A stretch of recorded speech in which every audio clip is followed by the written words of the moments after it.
फल भी जहरीली हो रही हैं। इसे खा करके लोगों में कैंसर जैसी भयानक बीमारियां उत्पन्न हो रही हैं, हार्ट अटैक हो रहे हैं, नौजवान बच्चों को इस तरह के आ रहे हैं। विभाग आगरा नहरों में पानी के नाम पर किसानों को जहर दे रहा है। दिल्ली हरियाणा की जो फैक्ट्रियां हैं उनका पानी नालों में, नालों से यमुना में और यमुना से नहरों में पानी डाल दिया गया है, जिससे फसल, लोगों का जीवन, स्वास्थ्य, निराश्रित गौवंश जो पानी पी करके लगातार बीमार पड़ रहे हैं और लगातार मैं तो यही कहूंगा कि जीवन इस पानी से संकट में है।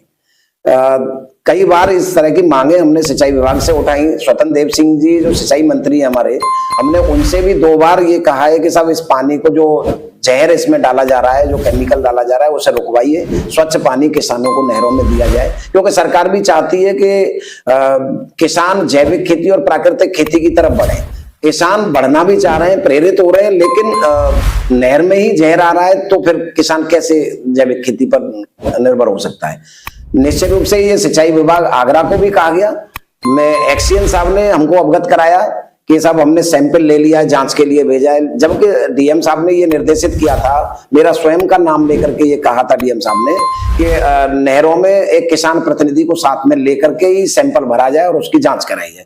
लेकिन 1.5 महीना हो गया लगभग, अब उसकी कोई जांच रिपोर्ट अभी तक ना ओपन हुई, ना अभी तक आई है।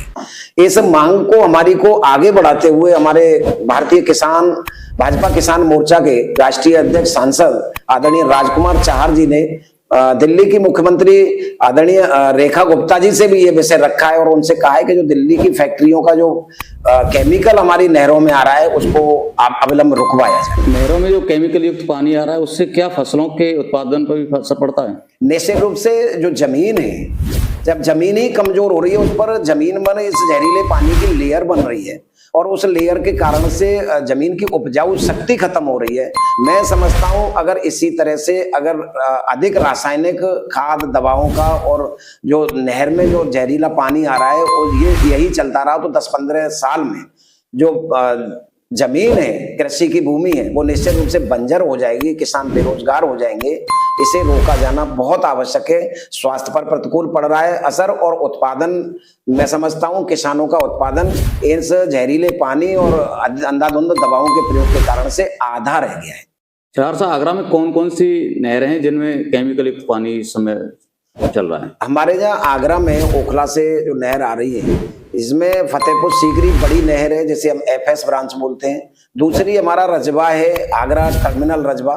ये 2 बड़ी नहरें हैं और इन बड़ी नहरों में से जितने भी माइनर रजबा निकले हैं वो सभी इन्हीं से निकले हैं। तो जब बड़ी नहरों में जहर आ रहा है तो निश्चित रूप से सारे माइनर रजबाओं में, पूरे आगरा की सभी नहरों में निश्चित रूप से ये जहर चल रहा है। मैं इसके साथ साथ ये भी कहूंगा कि जो आगरा में टर्मिनल रजबा है, उस टर्मिनल रजबा में बिचपुरी पर एक सीवेज ट्रीटमेंट प्लांट लगा है जिसमें पानी ट्रीट नहीं हो रहा है और उसमें कीचड़ युक्त पानी आ रहा है। अगर आप नहर पर जाकर के देखोगे तो पानी के नाम पर काली कीचड़ है जो जमीन में लेयर बना रही है और जमीन को अनउपजाऊ बना रही है।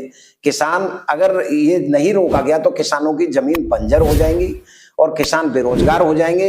इसलिए मैं शासन और प्रशासन से मांग करता हूं कि ये जहरीले पानी को नहरों में से अविलंब रुकवाया जाए, किसानों को स्वच्छ पानी दिया जाए जिससे खेती बच सके, स्वास्थ्य भी बच सके।